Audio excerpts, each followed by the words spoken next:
Okay, hello. Today I'm going to be making a special order of goat's milk and honey cupcakes. So I'm going to show you what I'm going to do. Now I'm doing two techniques here which are a little bit different from I'm doing the same technique but I'm just explaining it a little bit easier. So for the fragrance, I want the fragrance oil to be fixed. And this means that you're going to add something to the soap which will hold the fragrance. In this case, I'm using kaolin clay. Now, you can't just chuck the kaolin clay in the whole mixture because that is just not going to work. You need to mix the kaolin clay with the fragrance. So I've actually got my fragrance here. Oh, I'll put you down a bit so you can see what I'm doing. Hold on.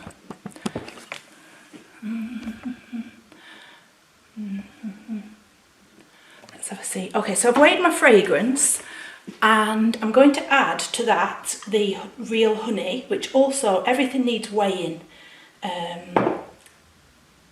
with soap making. If you haven't made soap before, then you really need to look at the Soap Queen TV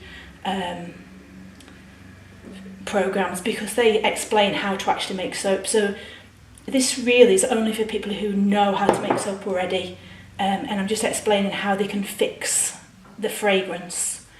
What I'm also going to do today as well is to choose my superfat. Now, I've heard quite often that you can't choose your superfat because the lye doesn't know which fat it's choosing. But in this case, I am choosing my superfat. So, well, I'll explain how I'm going about that. So into the fragrance, I'm adding the honey. Obviously, that's because it's a honey soap. You don't need, depending what recipe you're using. And now I'm adding in kaolin clay. And again, this has to be measured accurately.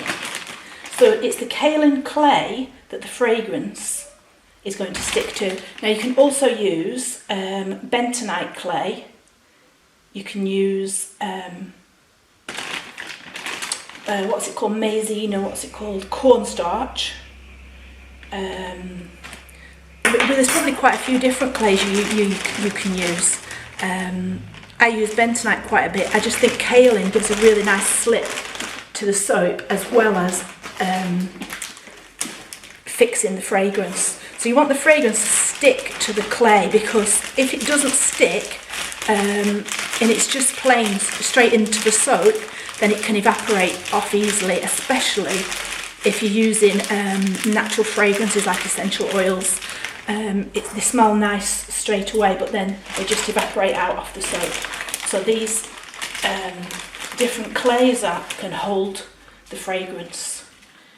So I'm also adding here goat's milk powder. I don't think goat's milk powder will hold the fragrance. I don't think it really does anything doesn't really add anything for the fragrance point of view, but it's just for the fact that it adds a really, really nice creamy lather. Now I'm using goat's milk powder rather than real goat's milk because I've got everything. Because it will, if you add goat's milk powder, it heats up the soap. Now I'm adding honey already, which is also going to heat up the soap. So I don't want it to be so heated that it's, completely burnt, or you're risking the whole batch if it overheats too much. So with the powder, it doesn't seem to overheat as much as actual milk. And because I'm using the honey, I'm soaping as low a temperature as possible so that the heating doesn't affect it. So I've already melted my main oils. Now if you know about soap making, you'll know that you need to have really a 5% superfat. So that means that instead of using exactly the right amount of oil to the lye, you're going to use, can you see? Turn you down a little bit more. you're going to use, well, this is 100% oil that is needed by this lye. And then this is my superfat, which is the rest of the oil. So this is like 6% or 8%. You can go up to 10% depending what oils you use. But this is my shea butter. So I want my shea butter to be my superfat. So this is why I haven't put it in to the main body of soap. So when I mix in the lye, it will create soap. You will see the soap being created. And once you've got to trace, all the lye has attached to all the soap. Now, obviously, with the fact that you might make some mistakes in mixing or measuring, that's why you need to have your superfat. So this fat, there's no lye left for it. There isn't any lye to make it into soap, so it will just stay as fat. Now, obviously, some of it will probably change into soap, but most of it, because I'm putting it in after trace. So that'll allow it, that allows you to choose your superfat. So whichever of your oils, if you're going to use something like shea butter, which in here is expensive, you want to make sure that that is giving the best possible benefit to the skin. So that's what I will do. Is this all needs mixing in properly, but this is my 6% superfat, the fragrance oil, the honey, the goat's milk, which are they're not necessarily the honey and the goat's milk, but they're both going to cause the soap to heat up, and I don't want it to heat up. It still will, but I want it to be soap before it starts heating up, because obviously with the lye, you do need to be careful with the temperatures. Now this today is about 14 degrees, so these oils and lye are about 18. So I've put once I've mixed up the lye, it heats up on its own, and then I've just put it in a bowl of cold water for it to cool and allow it to be get to the right temperature. And I don't want this shea butter, which I've microwaved to heat it up, I don't want that to get too cool or it'll start setting again. So it's kind of a balancing act as to how you're going to make sure that everything's kind of around about the same temperature, doesn't go too low and start setting again, but not too hot and you're having adverse reactions. So I'll just get my gloves on and sort out my stick blender, and then we'll come back and I'll show you what I'm going to do. Hold on a sec. Right, okay, I've got my gloves on. I've stick blended in this clay, honey, goat's milk and fragrance along with the shea butter. It is going a little bit thick, so I'm going to get on with the rest of the soap. So this is my oils.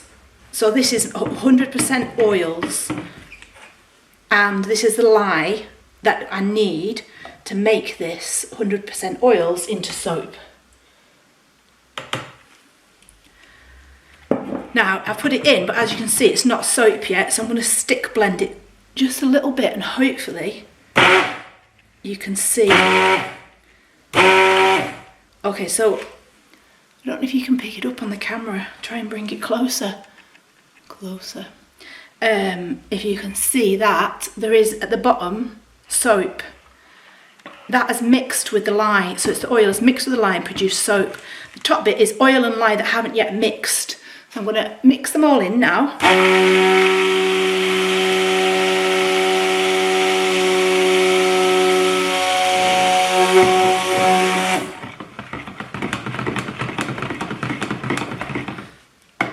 So this now is all soap. There's no lye left on its own. There is no oil left on its own.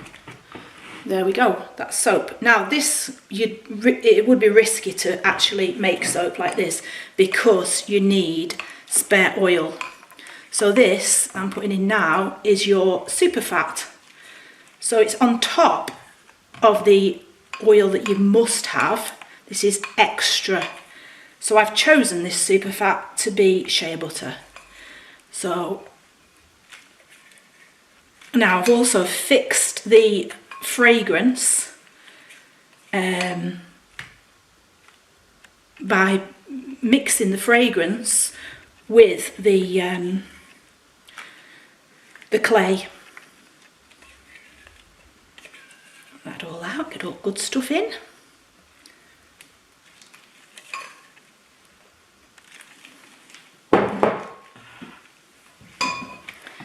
Okay, so I'm going to make sure that this is mixed in as well. Now obviously some of the lye molecules are going to change their mind and get off the main batch and go onto the shea butter, but I think most of them will stick.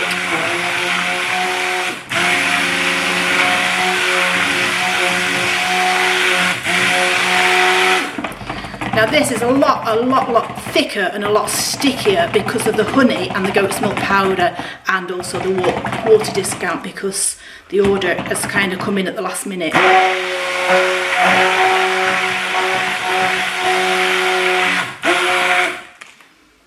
But obviously the fact that I've used the fragrance oil before, it's not going to seize on me. It's one that I know.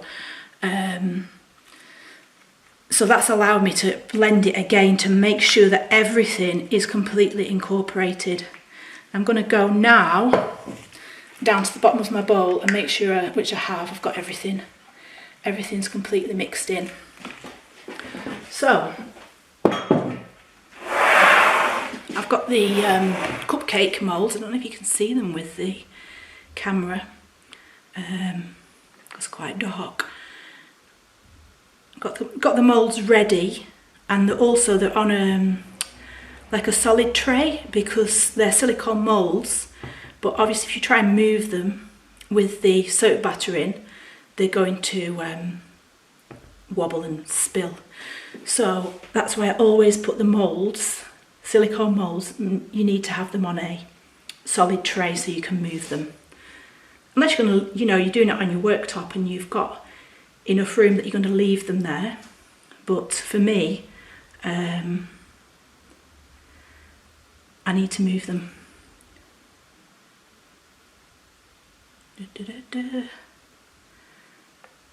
Now, another thing, doing them in the moulds means, rather than a big mould, means there's a bit of air around each soap, so it gives them a chance to cool, because you really do not want to be doing this in hot weather with it's only the honey and the goat milk powder that are causing the problem.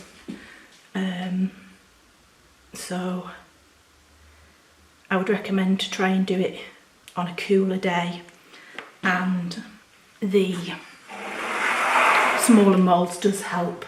Now I'm doing here, can you see? Yes. I've got like a little loaf mould on a slope because I want to make a small wedge to go in another soap that I'm doing tomorrow. So that will do that. And then I have got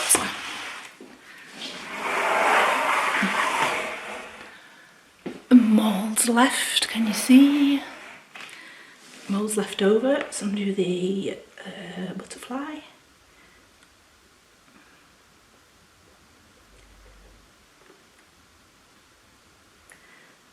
Ladybird.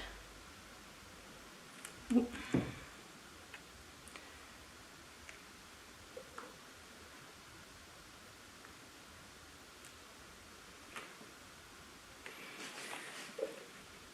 Now if I'm doing a kind of a strange order like this, whereby I'm not quite sure how many it's going to take, it's not a regular order, this. It's just like a one-off. So what I'll do is I'll always have spare silicone moulds. These little ones are meant for chocolate, and I just use them for any bits of leftovers, and you can give them as little extras or samples. I actually use them myself because I take them, you know, in my handbag if you're going anywhere for the day. And you know, you get in the public toilets or supermarket toilets and you're like, oh no, I don't want to wash my hands in that chemical soap. I do anyway. So I always have one of these in my handbag, little tiny kind of travel sizes, if you're out and about and you don't want to use that chemically stuff. Right, can you see what I'm doing here? Come back a little bit. So like I say, this is just a chocolate mould, and I'll just use this for samples, travel, or, you know, say somebody buys a few soaps, I'll put this in, a couple of little flowers, come out as little flowers, these. And you can see the soap's setting up, but that is setting up that quickly. It's not the fragrance oil, it's literally because I've put the natural honey in, and the high level of sugar in the honey causes the heat, which causes it to go set up quicker. So you do need your moulds prepared on trays, spare ones just in case.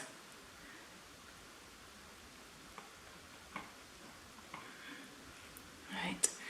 Now these will I'll do them overnight, and they'll come out tomorrow, and then tomorrow with the cupcake order I'll need to make some piping for the top. So I'll show you what I do with that. And I've already made some little gold balls to go on in the icing. So the icing's, the cake itself is a kind of a creamy yellowy colour, as you can see. But the icing will be white, and then in the icing I'm planning to put, hold on, some of these which I made previous. You might have seen my previous video when I did a special order, little balls that I made, and I've covered them with gold mica, so they'll just be like the decoration for the piping.